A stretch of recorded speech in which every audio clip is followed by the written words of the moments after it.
ခုကျွန်တော်အရန်ကြိုက်တဲ့တခြင်းလေးတစ်ပုဒ်ကိုဆိုပြမှာဖြစ်ပါတယ်ခင်ဗျာဒီတခြင်းလေးကိုတော့ကရင်ပြည်နယ်ကတေးဆရာကိုဖိုးစုပါကရေးဆက်ထားတာပါကျွန်တော်အခုရှိမှလဲကာဘာဆောင်ဆိုဖို့ခွင့်တောင်းထားပါသေးတယ်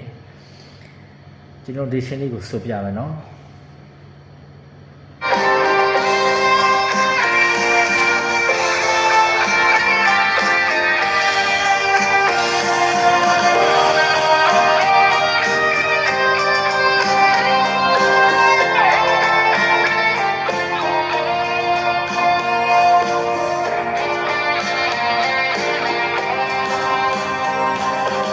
မလို့ချင်ထားခဲ့လိုက်ပါခွင့်ပြုရခွင့်လို့ပါတယ်အရာရာမင်းသဘောတိုင်းမှာပဲမလို့ချင်လဲထားခဲ့လိုက်ပါ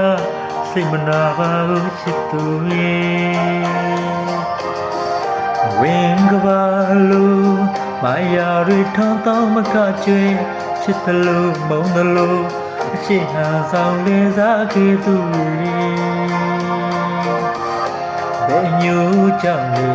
အရှိဖဲနဲ့ရှိဟန်ဆောင်လေးကွယ်မလို့ရလို့စပြတ်သွားလေတမှုမေသူတည်းမဖြစ်နိုင်တဖွင့်လေးပန်းလို့လာနေတယ်လို့ပဲကွယ်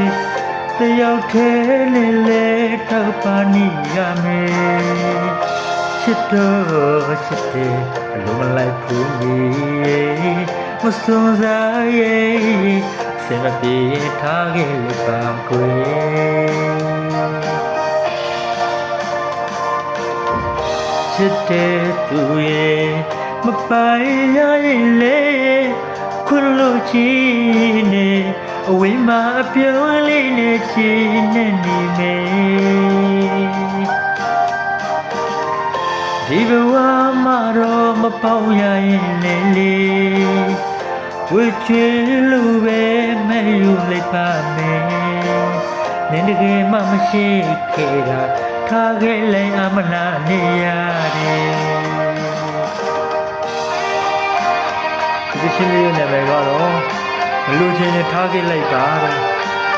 ပြဆိုထားတဲ့ဆိုတော်ကတော့ယူခိုင်းဖြစ်ပါလိမ့်ခင်ဗျာဒီနာမည်ယူခိုင်းလားယူဖိုင်းလားတော့မသိဘူး